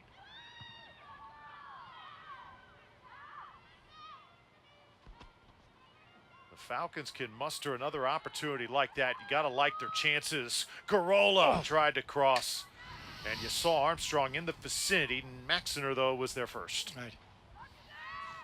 Right, they certainly are applying the pressure a little bit more now, but that's a great through ball by Broward. Now here comes the counter. Seahawks catching up to it. Alexis Sabine has been covering a lot of ground all night long. Gianna Bly wins it back for her team. Well, Ted, that last opportunity we saw for the home team cannot get much better than that. With Maxiner making that one-fisted save, sometimes you just got to ask yourself, what is it going to take to get that first goal? Incredibly skillful, though, from our forward to take that ball out of the air and one-time it, and it certainly had goal all over it. Good save, keep.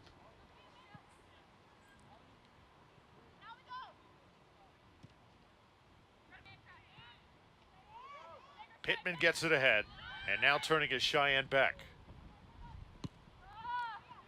Beck takes a shot, and it sails to the left. Not a threat as Maxiner is able to move over. Let's take a look at that last chance. This is the best chance of the match for the Falcons so far. It was a heck of a sequence.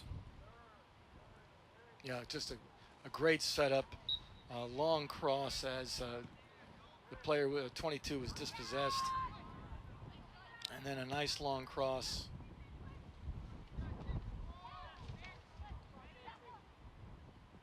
Almost resulted in a goal.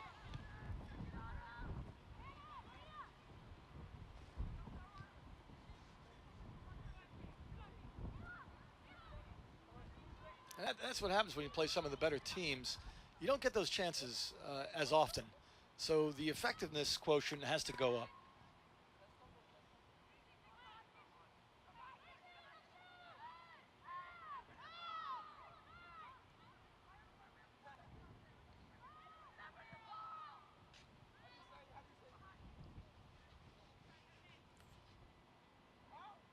Falcons could not clear it that time. Schroeder winds up with it for Broward. And now a corner kick coming up for the Seahawks. So Broward continuing to apply pressure and perhaps gaining some confidence as this match has gone along. The fact that Daytona State has not scored just yet, still anybody's game.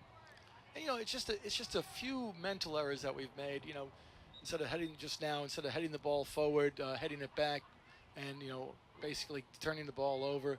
These are just small things. But again, if you're not communicating with that Lady Falcon has her back to her offensive end, you know, that's the kind of stuff that can happen. Subbing in for the Falcons, number 18, Megan Warner. Here's Megan Warner, sophomore from England, one of the most adaptable players in the Daytona State lineup. Really a natural forward playing the midfield. Her play against Eastern Florida was absolutely critical earlier this season. And looked like player out of bounds that time for Broward, so we'll have a goal kick for Daytona State. I got a little fortunate. The ball came in and out. Well, if you're wondering, Daytona State has not been shut out in a match so far this season. They've scored in every single game. The lowest total that they've had is against Eastern Florida when they scored 2 goals. So they have not been in this position often where it's been a 0-0 game nearing the stretch run and really trying to grind out that only goal. And there was a key example of the ref not blowing the whistle. We're not sure exactly why. Ball put into a good spot. Oh, shot taken. My goodness. Just a bit high. And again, an opportunity that Hopcroft is going to want to have back. Again, good service to the ball, good anticipation. There for the shot, just didn't get the knee over the ball. I believe that was Nemo Garola that time, number 12, with the strike.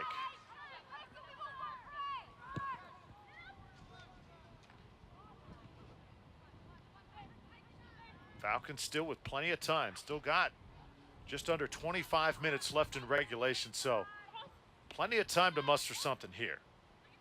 No need to panic just yet. Corner kick, perhaps. I think so. Megan Warner there in position.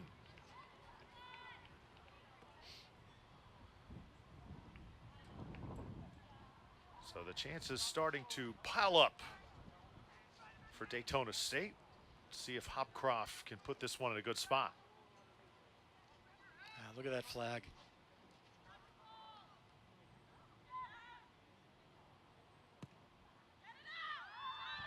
Good foot under this one.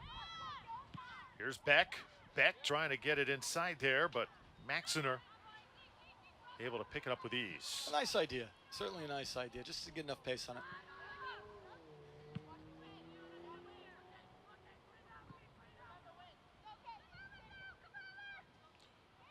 Here at Daytona State Soccer Stadium, I'm Drew Felios, Ted Sofianos here, also along for the ride, and our camera crew, our entire crew's done a great job handling some tough weather earlier today, setting up all the cameras, making sure everything goes off without a hitch. Also our crew back in the studio tonight doing a great job bringing you this doubleheader.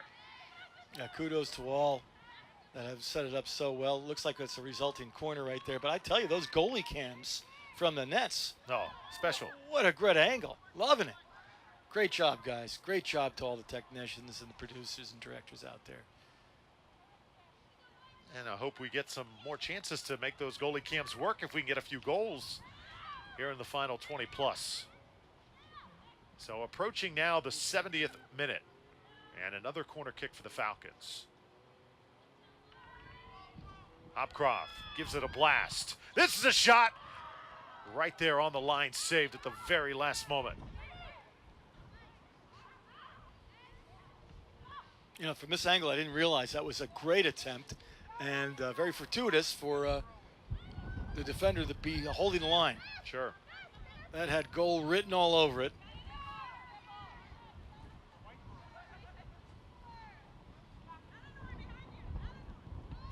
You know, those are the attempts that you can live with. You know, you put it on goal, you gave it a, a good attempt, and versus one where, you just kind of, leaned back a little bit too far and put it over the bar. Ronja Cronval, very active, number 7, the freshman for Broward. You can tell this Broward program came here with something to prove tonight. Daytona State has handled them in their prior 2 meetings. Tonight, both teams have played sort of even. Falcons have probably had a slight edge as far as chances, but still looking for that first goal. And again, Maxiner takes command in the box when she really has to. I'm impressed with Max. I mean, that was a tricky bounce. Scooped it right up as if it was just a routine play. Falcons trying to win it back now. It's been a while since Broward has had a good possession. Seahawks get it back now, and we'll try and just slow things down. Alexis Sabine. Her passing not been on point. I get a little bit nervous when you see something like that because it's one of those games where, DSC has it in their end most of the time in their own offensive end, and it just takes that one slip up, and you hate to see that. That's not how games usually result, but you got to be cognizant of it.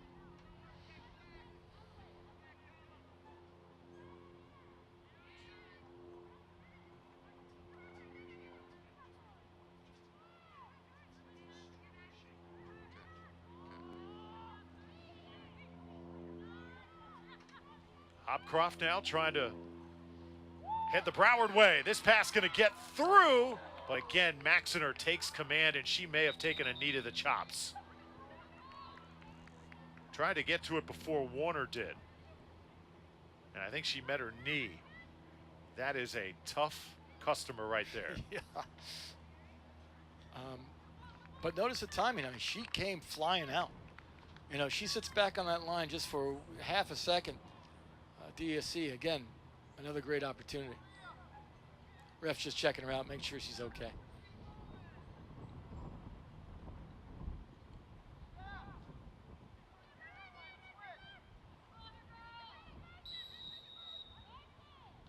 Tell you what, if I'm Leah Maxiner, I'm taking the footage from this broadcast tonight, and I'm making my own little personal highlight reel. It's been that type of night. She has helped with a number of saves, taking a lot of pressure off the team. Really put a lot on her shoulders thus far.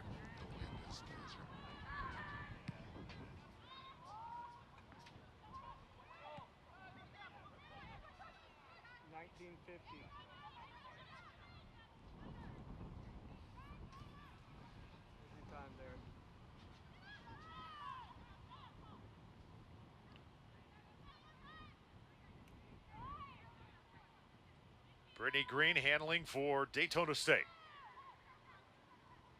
Both teams have had their chances. Falcons have had several here in the second half.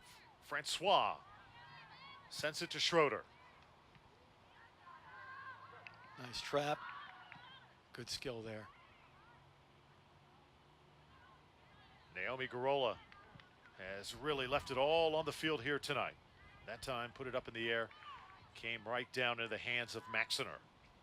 Yeah, and ordinarily that probably would have been a great cross, but unfortunately that wind just playing havoc. Right now, if you're either team, Ted, any adjustments either one of them could make. Good steal right there as Warner comes up with it. And now, here is Hopcroft. Daytona State trying to square one up. Hopcroft gives this one a ride. There's a shot. Oh! And this one could have been a tap in, but the final third just not fully developed. Coulda, shoulda, woulda. Oh my goodness. Coulda, shoulda, woulda. Oh my goodness. Great ball. There you see Warner could have gotten upfield a little bit more right there because the goalie Maxiner was clearly, that was the position they wanted her in. Surprising that Garola played that off the instep versus just try to shovel that in off the inside of the foot. Again, easier said than done, as this armchair quarterback up here.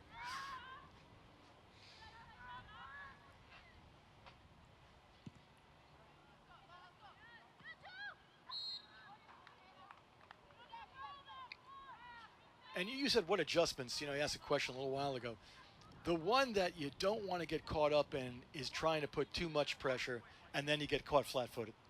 Because you certainly have the desire or the inclination, because you're doing so well with the wind, pushing, and then you have that, thought process to perhaps, put an extra person up front. But, don't get caught in that.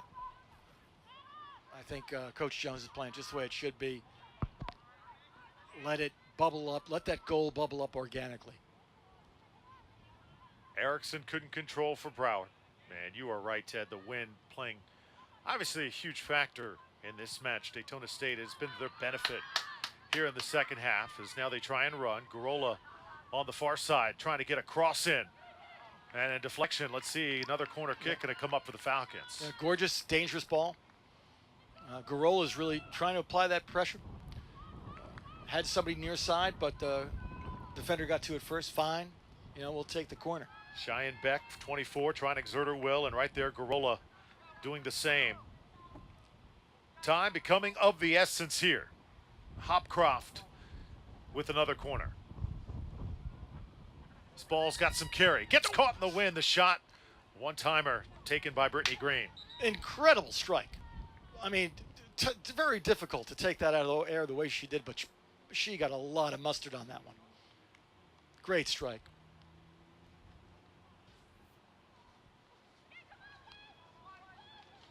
You see the DSC players, Subbing for the Falcons. they're encouraging their fellow players. They know that they've got their Broward, on the fence right now. Substitution as Michaela Krebser comes in. Boy, they really need the sophomore forward right now. She's got 7 goals on the season. Be a great time for her to add another. Michaela Krebser was committed to ULM, Louisiana Monroe, originally. Went to Monroe, Louisiana, did not feel like it was fully her thing, wound up here at Daytona State. And her sister also came along for the ride, Maya Krebser. Getting a little chippy, I'm noticing, with a few of the ladies. Kind of comes that point in the match where you got to make something happen. Maxiner with the save. Ball hung around that time. And there was nobody else down for the Falcons. Maxiner that time gambled, and it paid off. She left the goal line thinking it would be a cross. Krebser's service sent back out. Impressive. I tell you, this goalie is. If they come out with a draw and it ends a 0-0 tie, you're going to give a lot of credit to this keeper. Yeah, on the other side, Christian Shores. She has hardly faced any shots here in the second half. It has been all Leah Maxiner on her heels for Broward, defining the action as Krebser trots back down. If we got points for pressure and possession, we'd walk away with a win in this game. But that's not how the game is played, obviously. Got to put the ball in the back of the net.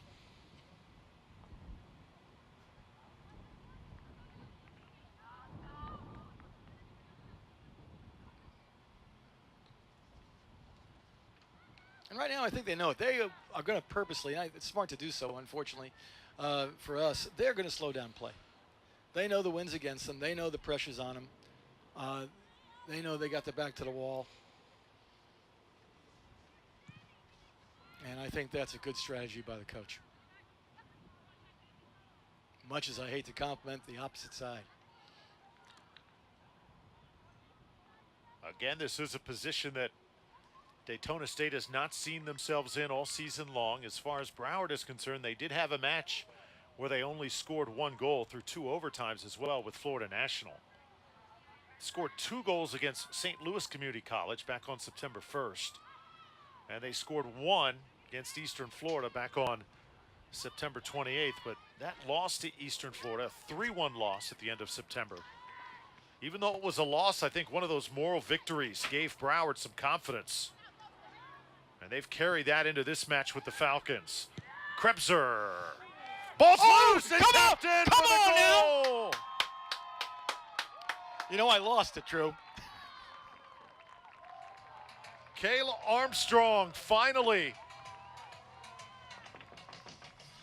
gets a goal for the Falcons. This crowd comes alive and a big sigh of relief at Daytona State Soccer Stadium. You know, I got to keep my composure better, but I mean, I leapt out of the seat. I apologize, Drew. I think I almost scared you half out of the box. Incredible, fortuitous bounce as well, and we're up 1-0. Now, what kind of adjustment do you make as far as the Lady Falcons are concerned? Falcons goal by number 4, Kayla Armstrong.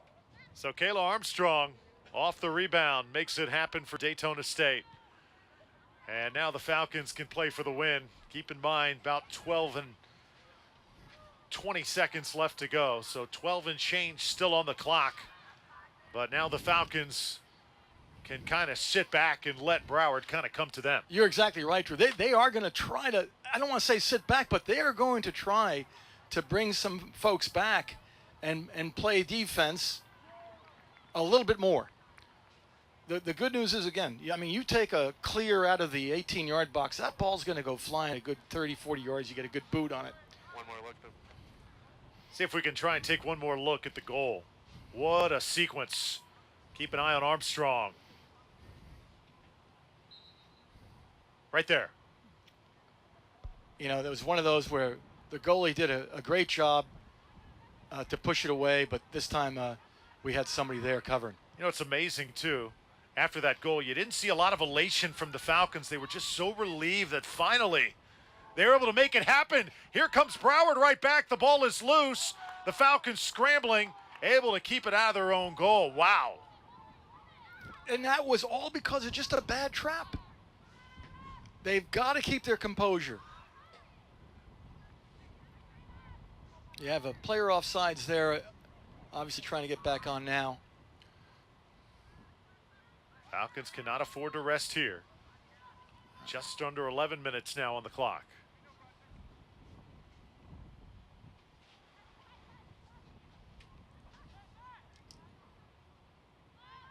You know, they just got to mark up, talk to each other for the remainder of the game. They're going to do fine if they do that. Almost at the 10-minute mark.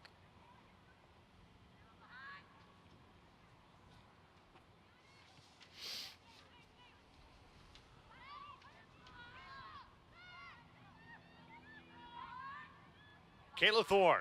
Run them down. That's what they're trying to do. And you got to talk to each other. Schroeder. Everybody touching now for Broward.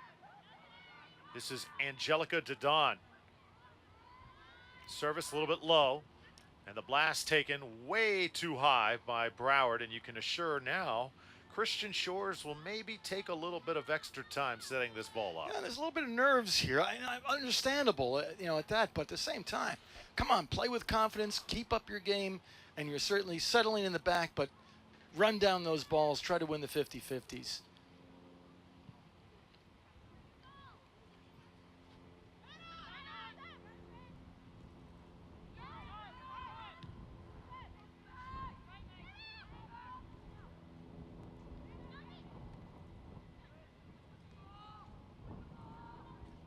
You got to apply pressure there. Got to apply pressure there.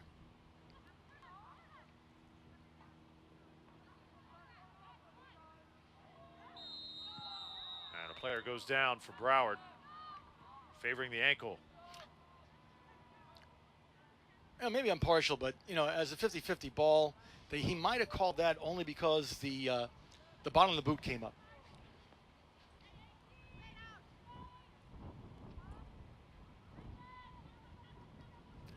Got less than 9 minutes, and there you go. Bring it up and just toss it up. Gorgeous.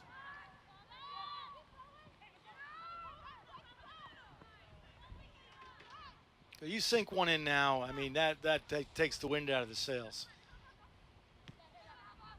Kayla Krebser sends it back this time to her sister Maya.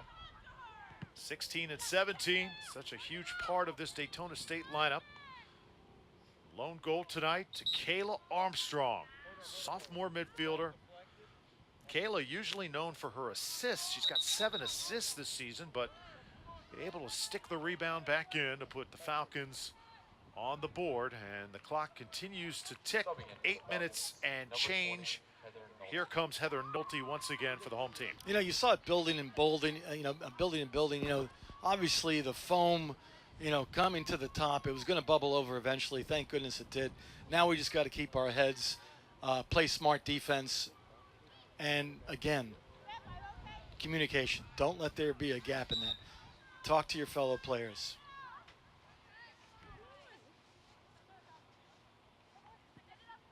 Oh, that's got to be a foul, and the ref didn't call it.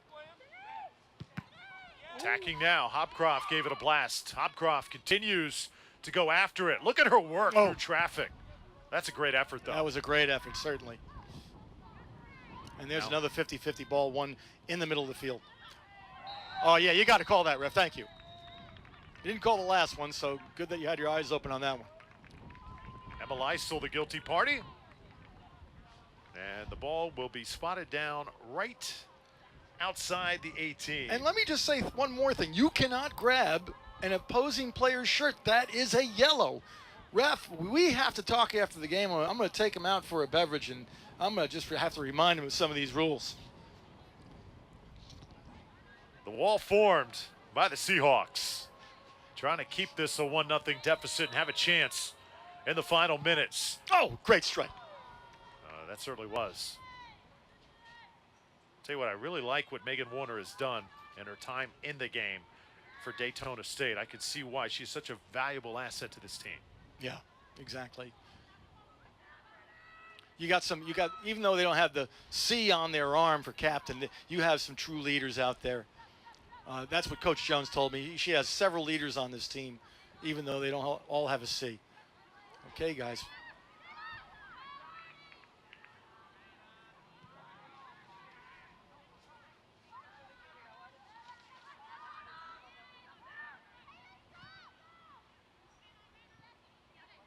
Falcons continuing to use the advantage of the win. Broward not able to really get it back for a good possession until Francois takes it away there. Okay. We got to get back. We do have numbers several right folks now back. Yep. In favor of Broward. There's a tug on the jersey and another tug. That is a yellow. Well, the official, I think, missed the first and maybe did not miss the second. And she's going to say, hey, my jersey was being tugged as well. Angelica Didon wonders why the first one wasn't called. And you know what? I think she's got a point there, Ted. Well, perhaps, but we've been through a few plays where the referee hasn't said anything about the jersey pulling. I think that Didon might be looking for a part in the movies with Mean Girls, the next Mean Girls movie.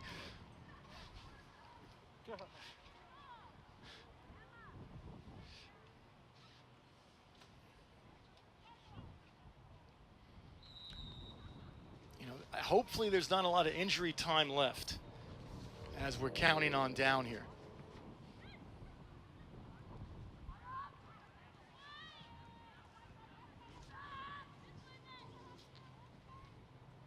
Falcons need a good long possession here. Clock cannot move fast enough. 5 minutes and change left to go. And a match that Daytona State knew was going to be difficult, but probably didn't think it would be this difficult. Broward has played exceptionally well. Still have not scored, though. Well, we got good numbers back. We just got to play cool heads. That was well done. Shielding the ball, making it go out. How about Christian Shores? Been really able to just sit back and let the athletes in front of her do the work. And certainly, responsible for a lot of good things, but it hasn't been tested all too much, and we hope that continues. Defense for the Lady Falcons has done a great job.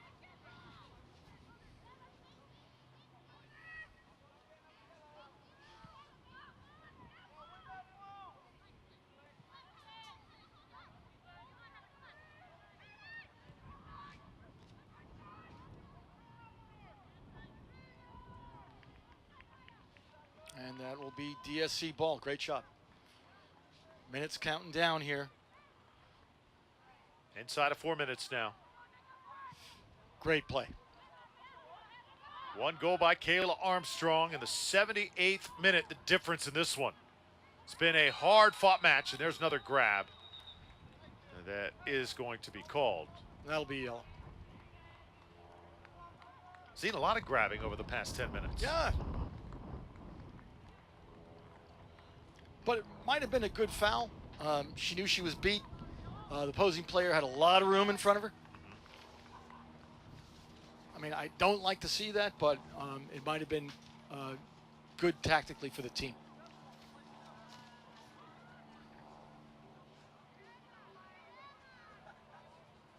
And for some reason, they've stopped the clock.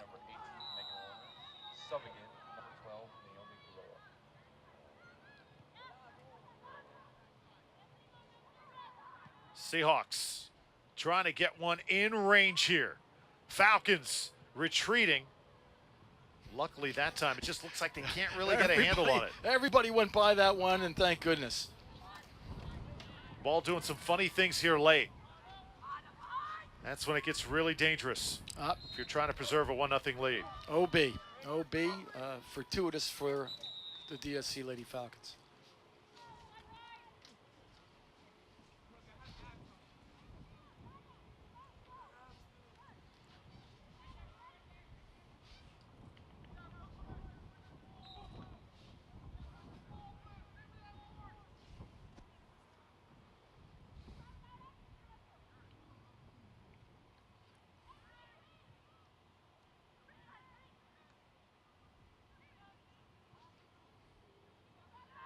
Now you got to send it on down.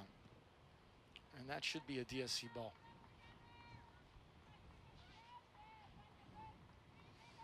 Yeah, if I was coach right now, I'd be telling them, hey, you have the opportunity to give it a kick into space down on their end. That's a good idea. Krebser tries to toss it the other side. And now the Falcons will play it. Expect Daytona State to be pressured big time here in the final 2 minutes. As long as they don't make any big-time ball mistakes, they should be okay. Some great skill there on the right wing. It's number 13 in the game, Autumn Sander, sophomore defender out of Lake Mary. 2 minutes to play in regulation. Hopcroft tried to sneak a pass through that time. Garola couldn't handle it. Clear obstruction, though. And that'll be Broward ball with 1:45.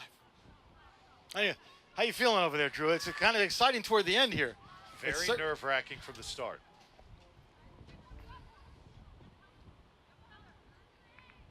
Tell you what, we knew coming in we'd see some hard-nosed soccer. That's exactly what we've seen. Here's Hopcroft.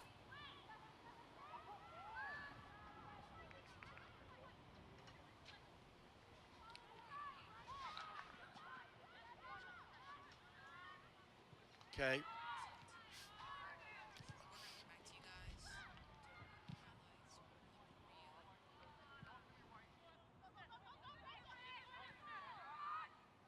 Here's Krebser. And the final minute. Falcons trying to get one more opportunity. The lane is clear. The shot taken, just not enough on it for Heather Nolte. Bring our defenders back right now. In a last-ditch effort, they're going to try to push it forward. Yeah, certainly a bit of a surprise that so many players are playing up with 40 seconds left to play, trying to reserve that 1-0 lead.